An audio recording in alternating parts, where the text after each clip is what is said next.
Dans les couloirs brumeux du temps, au cœur de la Mésopotamie antique, une légende susurre encore son mystère à ceux qui osent écouter. Harut et Marut, deux anges descendus sur terre, porteurs d'un savoir divin, furent tentés, punis et enchaînés sous les ruines de Babylone. Leur histoire, à la croisée des chemins entre la sagesse céleste et les ténèbres de la magie interdite, résonne à travers les âges. Cet écrit plonge au cœur de leur récit, dévoilant les secrets occultés, les mystères enfouis sous les pierres de la ville maudite et les vérités cachées derrière les ombres de l'histoire. Les sphères célestes résonnaient d'une harmonie parfaite, où la lumière pure illuminait chaque pensée, chaque battement de la création. Les anges, êtres de pureté et de discipline, servaient leur Créateur sans faille, obéissant aux lois immuables du divin. Mais parmi eux, une question se soulevait. Pourquoi l'homme, faible et imparfait, était-il digne de la clémence divine alors qu'il succombait si aisément au péché? Ainsi fut convoqué un conseil des cieux. Harut et Marut, deux des anges les plus érudits et sages, furent choisis pour expérimenter la condition humaine et prouver que la chute de l'homme n'était que le fruit de sa faiblesse intrinsèque. Avec un éclat aveuglant, Harut et Marut quittèrent la lumière divine pour s'incarner dans la matière. À Babylone, cité des rois et des mystères, ils furent envoyés, recevant la tâche d'enseigner la justice et la droiture aux hommes, de guider ceux qui cherchaient la vérité et de punir ceux qui s'adonnaient à la corruption. Les anges regardèrent la terre d'en haut, dans la lumière éclatante du royaume céleste. Harut et Marut, deux des plus purs serviteurs du Très-Haut, contemplaient les actes des hommes avec une sévérité implacable. Ils observèrent la corruption, la ruse et la soif de pouvoir qui rongeaient les cœurs humains. « Seigneur, » demandèrent-ils d'une voix empreinte d'autorité et de sagesse, « comment peux-tu accorder le libre arbitre à ces créatures alors qu'elles n'en font qu'un mauvais usage ?» Le trône divin vibra d'une énergie incommensurable, et une voix indescriptible répondit « Vous, qui jugez l'humanité avec tant de fermeté, pourriez-vous faire mieux ?» Les anges échangèrent un regard. Eux, créatures faites de pure lumière, jamais souillées par le désir, la faim ou la jalousie, pensaient que leur nature céleste leur permettrait d'être justes en toutes circonstances. « Nous obéirons à ton décret, Seigneur. Laisse-nous descendre sur terre, et nous démontrerons que la justice peut exister sans faiblesse. » Un silence se fit dans les cieux. Puis, la réponse vint. « Alors vous serez envoyés sur terre sous forme humaine. Vous connaîtrez la douleur, le désir et la tentation. Si vous échouez, votre sort ne sera pas celui des anges. » Ainsi, dans une lumière fulgurante, Harut et Marut chutèrent du royaume céleste et furent projetés dans la ville de Babylone. À leur réveil, Harut et Marut se trouvèrent dans un désert aux portes de la ville. La poussière collait à leur peau, et pour la première fois, ils ressentirent la lourdeur d'un corps humain, la sensation du vent sur leur visage et la faim qui creusait leur ventre. Leur perfection céleste avait été altérée, les rendant vulnérables aux lois de ce monde. Ils marchèrent vers Babylone, se mêlant aux marchands, prêtres et esclaves. Leur présence attira vite l'attention, car une aura mystérieuse émanait d'eux. Ils parlaient toutes les langues et possédaient une sagesse divine qui leur permettait de résoudre les conflits les plus complexes. Rapidement, ils furent introduits auprès des sages du temple des Agiles, où ils devinrent juges et conseillers du roi. Mais Babylone était une ville de magie et de complot. Ses habitants adoraient des idoles, cherchaient à déchiffrer les mystères de l'univers à travers des incantations et convoitaient des pouvoirs interdits. Les prêtres de Marduk, jaloux de la sagesse des nouveaux venus, commencèrent à murmurer que ces étrangers possédaient un savoir qui surpassait celui des humains. C'est alors qu'une question fatidique fut posée aux anges sous forme humaine. « Si vous êtes si sages, pouvez-vous enseigner les secrets de la magie ?» Dans leur arrogance, Harut et Marut décidèrent d'instruire les hommes sur les arts occultes, mais avec un avertissement solennel. « Nous pouvons vous enseigner, mais sachez que la magie est une épreuve. Elle corrompt le cœur et détourne de la lumière. Ne l'utilisez qu'avec prudence. Ce fut le début de la chute. Ils révélèrent aux sages de Babylone comment manipuler les énergies de l'univers, invoquer les esprits et influencer le destin. Ils enseignèrent la fabrication de talismans, la lecture des astres et la divination. Mais ils ne se rendirent pas compte que chaque savoir transmis ouvrait une porte qu'aucun mortel ne pouvait refermer. Bientôt, les nobles, les prêtres et les rois vinrent quémander ces connaissances, non pas pour faire le bien, mais pour assouvir leur soif de pouvoir. Harut et Marut virent avec horreur ce qu'ils avaient engendré. Des guerres, des trahisons, des sacrifices interdits. Ils commencèrent à douter. C'est alors qu'apparut la plus grande des épreuves, une femme d'une beauté inimaginable. Un jour, alors qu'ils rendaient justice à la cour royale, une femme pénétra dans la salle. Sa beauté dépassait tout ce que l'œil humain pouvait concevoir. Elle portait le nom de Zora, et son regard était comme l'éclat de Vénus elle-même. Elle vint les mettre à l'épreuve. D'un sourire, elle leur demanda le secret des cieux, celui qui leur permettrait de monter au firmament. Harut et Marut résistèrent d'abord, mais peu à peu, ils se trouvèrent captivés par son regard, troublés par la passion inconnue qui s'éveillait en eux. La tentation n'était plus seulement la magie, mais un désir plus profond, plus insidieux, l'amour interdit. Zora leur posa 3 défis: boire du vin et abandonner leur pureté, se prosterner devant une idole et renier leur créateur, révéler le nom divin qui leur permettrait de retourner aux cieux. Luttant contre eux-mêmes, Harut et Marut faillirent. L'un but le vin, l'autre se prosterna devant une idole. Mais lorsqu'ils furent sur le point de révéler le nom divin, une lumière fulgurante descendit des cieux. Le Très-Haut venait de les juger. Harut et Marut, qui s'étaient crus supérieurs aux hommes, étaient tombés. Leur châtiment fut d'être enchaînés sous la terre, dans une grotte secrète de Babylone, jusqu'au jour du jugement. Mais leur savoir ne disparut pas. Il s'infiltra dans les écrits des prêtres, dans les ombres des temples et dans les paroles des magiciens. Et quelque part, sous les fondations de la tour de Babel, un secret attendait d'être redécouvert. Ainsi commença la légende oubliée de Babylone. Dans les profondeurs de Babylone, sous les vestiges du temple des Agiles, le châtiment des anges tombés ne fit qu'alimenter la soif de connaissance des hommes. Ceux qui avaient été témoins de leur chute n'oublièrent pas le pouvoir qu'ils avaient enseigné. Et même si Harut et Marut avaient été enchaînés, leur savoir n'avait pas disparu avec eux. Une nouvelle ère commença. Une ère où les rois, les prêtres et les érudits se disputèrent les fragments de cette magie interdite. Mais à quel prix? Dans la nuit sombre, sous la lueur d'une lune rouge, un groupe de prêtres babyloniens s'agenouillait devant un autel de pierre noire.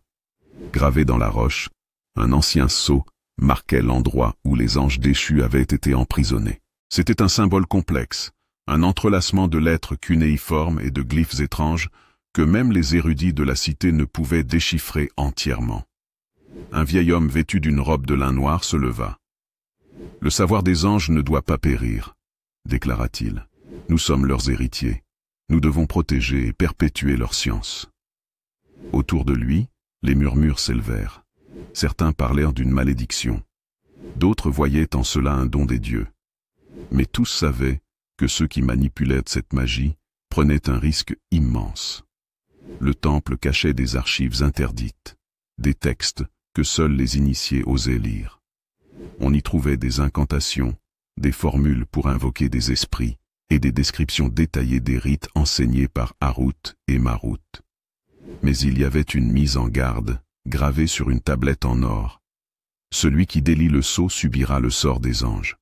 Celui qui prononce le nom en entier sera consumé par le feu éternel.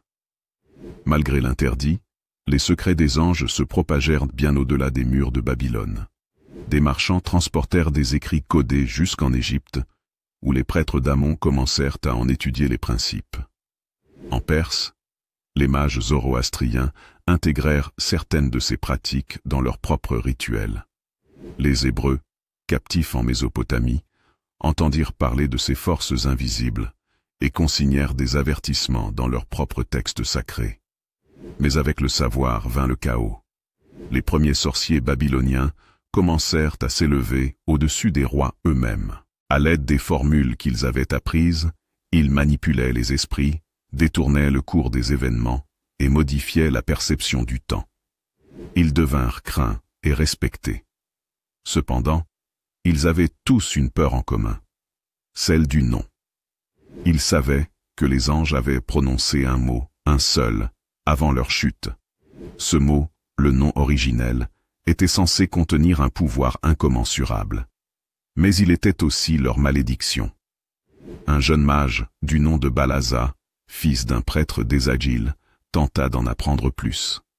Il consacra sa vie à l'étude des tablettes interdites, cherchant à percer le mystère du nom.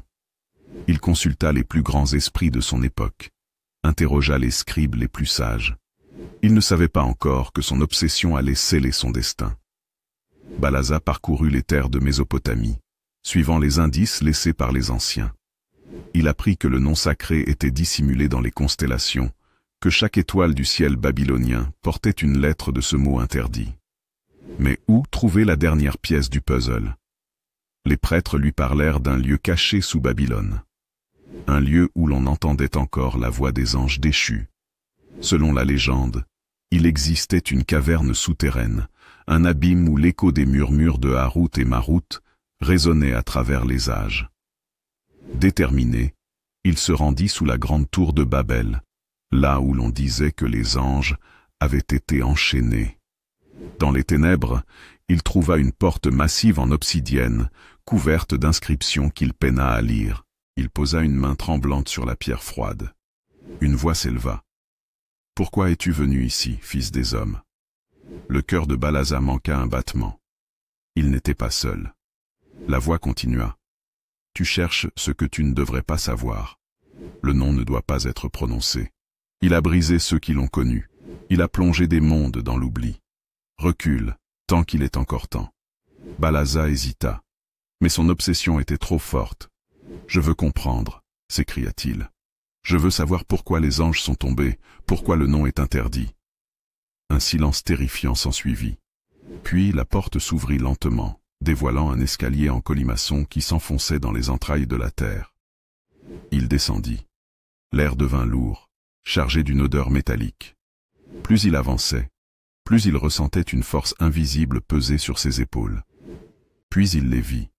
Deux silhouettes enchaînées, brillantes d'un éclat spectral.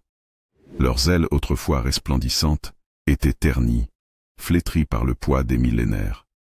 Leurs yeux, autrefois remplis de lumière divine, étaient maintenant creusés d'une douleur indicible. Harut et Marut. « Tu as osé nous chercher, » souffla Harut.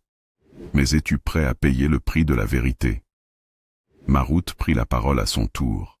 « Si tu veux connaître le nom, tu devras faire une offrande de sang. » Balaza savait ce que cela signifiait.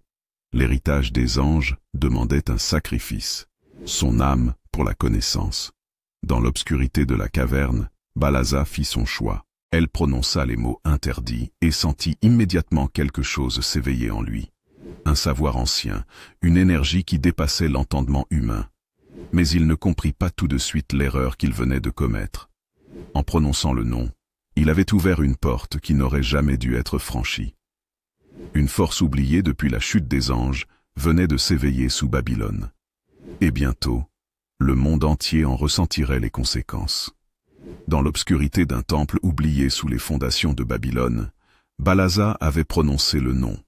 Ce mot interdit, perdu depuis la chute des anges, résonnait désormais dans les terres. Pourtant, à l'instant même où il l'articula, il sentit son âme se déchirer comme un voile trop fragile pour contenir la puissance qu'il venait d'éveiller. Les chaînes de Harut et Marut vibrèrent. Un frisson glacé parcourut l'univers. Quelque chose venait de changer.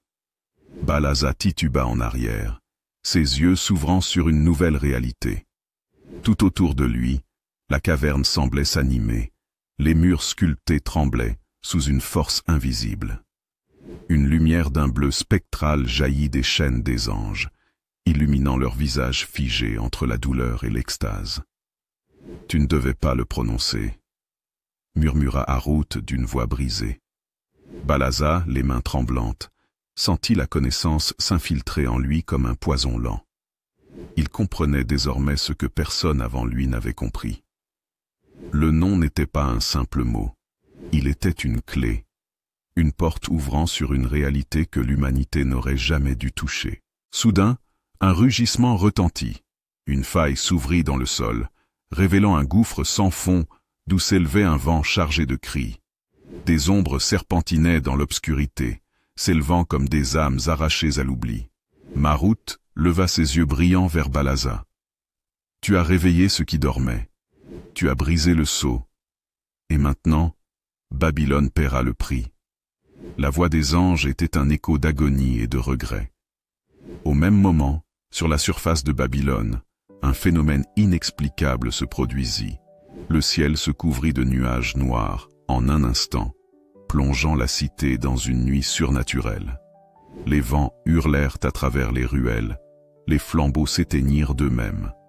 Les prêtres de Marduk, effrayés, levèrent les bras vers le ciel, priant pour que leur Dieu réponde à leurs appels. Mais aucune réponse ne vint. Seule une voix se fit entendre. Un murmure, venu de nulle part et de partout à la fois. Un nom. Le nom. Les hommes qui l'entendirent tombèrent à genoux, pris de convulsions. Certains sombrèrent dans la folie, d'autres perdirent de la vue, ou l'ouïe, car ce mot n'était pas destiné à être connu des mortels. Il était un fragment du langage originel, une vibration si pure et si absolue que l'âme humaine ne pouvait le supporter. Les plus sages comprirent immédiatement. Cette nuit marquait la fin de Babylone telle qu'ils la connaissaient.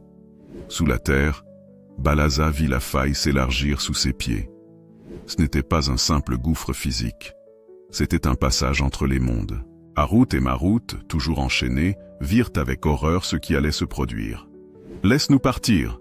implora Harut. « Nous sommes les seuls à pouvoir refermer cette porte. » Mais Balaza n'écoutait plus. Une silhouette se dessinait dans la faille. Une présence qui n'appartenait ni à la terre, ni au ciel. Une entité qui, depuis la nuit des temps, attendait son heure. Marut lutta contre ses chaînes, essayant de prévenir Balaza une dernière fois. Il arrive. Il vient pour réclamer ce qui lui appartient. Mais il était trop tard. Les flammes jaillirent du gouffre, projetant Balaza en arrière. Il sentit son corps brûler sans feu, son âme se fragmenter. Il tenta de fuir, mais son regard resta figé sur l'ombre titanesque qui émergeait de la faille. Un être oublié des cieux. Un roi déchu des temps anciens. Il ouvrit les yeux, et Babylone trembla. La silhouette était immense, indescriptible. Elle ne ressemblait ni aux anges, ni aux démons connus des hommes. Elle était autre chose, quelque chose d'antérieur. Il n'avait pas de nom. Ou plutôt, il avait été effacé des mémoires, banni du livre de la création. Mais Balaza comprit immédiatement qui il était. Il était l'ombre qui avait tenté l'humanité avant même que Babylone ne soit fondée. « Tu m'as réveillé. » Sa voix était un écho de plusieurs réalités superposées. Et je vais terminer ce qui a été commencé. Les chaînes de Harut et Marut se fissurèrent sous la puissance de la créature. Les anges, témoins de leur propre châtiment, savaient ce qui allait suivre. Ils savaient que cette entité avait été enfermée à l'aube des temps pour une raison. Et maintenant, elle était libre. Balaza, à genoux, murmura dans un souffle. « Qu'ai-je fait ?» La réponse vint du ciel lui-même. Une colonne de lumière aveuglante s'abattit sur Babylone, un jugement venu d'au-delà des sphères célestes. Le destin de la cité était scellé. La porte interdite avait été ouverte. Le nom prononcé.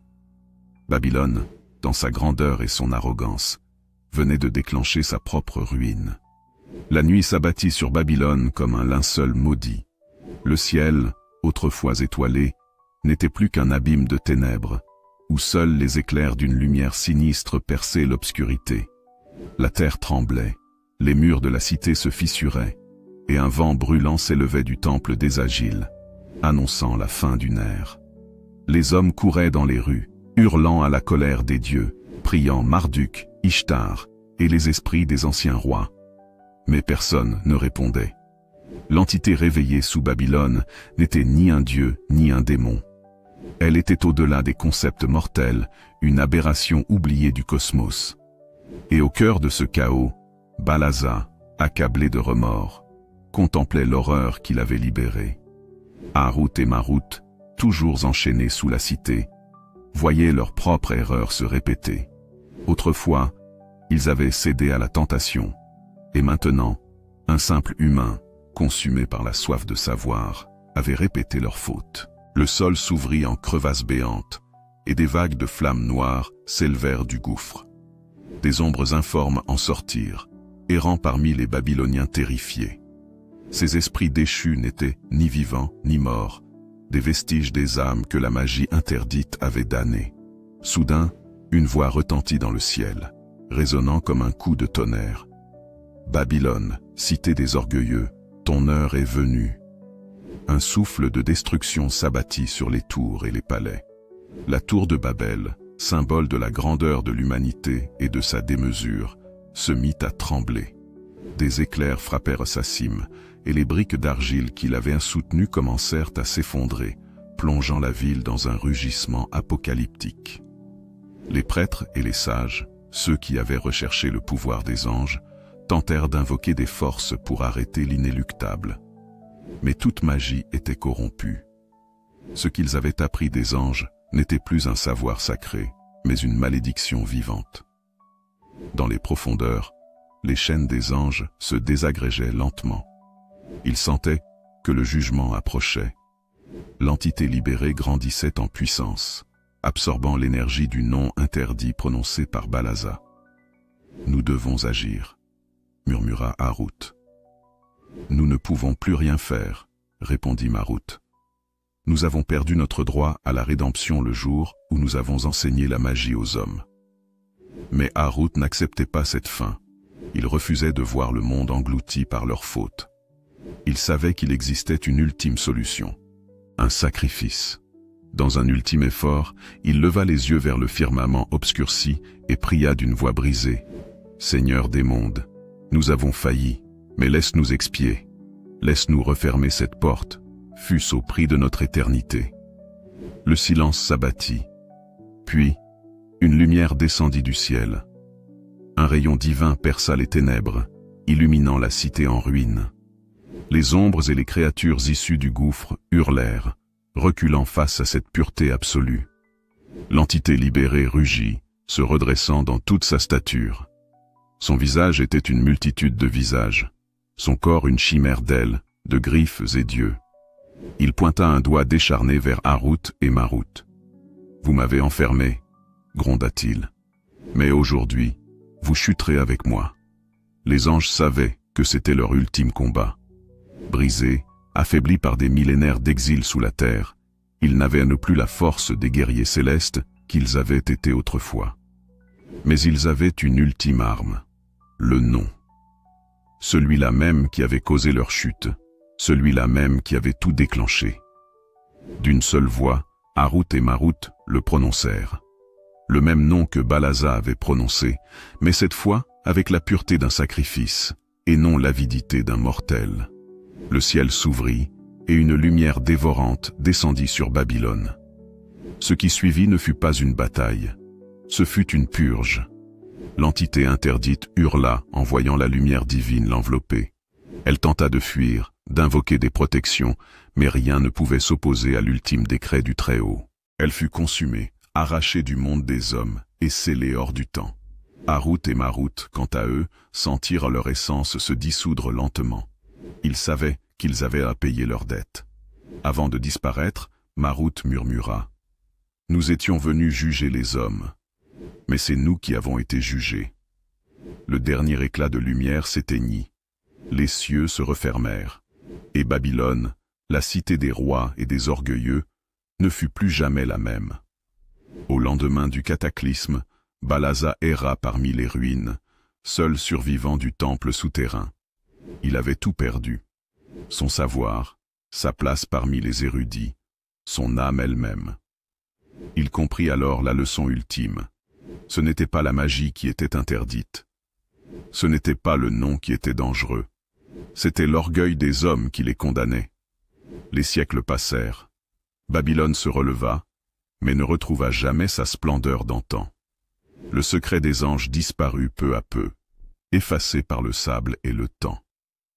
Mais dans certaines traditions, dans les recoins oubliés des bibliothèques interdites, on chuchote encore que quelque part, sous les ruines de la grande cité, le dernier écho du nom résonne encore, et que celui qui l'entendra en portera à jamais la marque.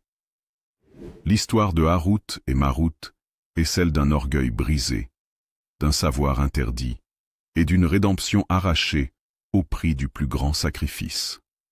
Babylone, autrefois la plus grande des cités, tomba parce qu'elle voulait toucher les cieux. Mais ce n'était pas Dieu qui la fit chuter. Ce furent les hommes eux-mêmes. Et ainsi s'achève le récit des anges déchus, du nom oublié, et du secret interdit de Babylone. Merci d'avoir suivi cette vidéo jusqu'à la fin. J'espère que ce récit fascinant sur Harut, Marut et le secret oublié de Babylone vous a captivé autant que j'ai pris plaisir à le partager avec vous. Si cette histoire vous a transporté dans un monde de mystère, de magie et de connaissances interdites, n'hésitez pas à laisser un like, à vous abonner et à activer la cloche pour ne manquer aucune de nos prochaines explorations sur les secrets anciens et les mythes oubliés. Dites-moi en commentaire, que pensez-vous du destin de Harut et Marut? Auriez-vous fait un choix différent à leur place? Et si vous aimez les récits de mystères et d'histoires secrètes, partagez cette vidéo avec vos amis passionnés de légendes et de mythologie. Merci encore pour votre soutien, et à très bientôt pour une nouvelle aventure au cœur des énigmes du passé.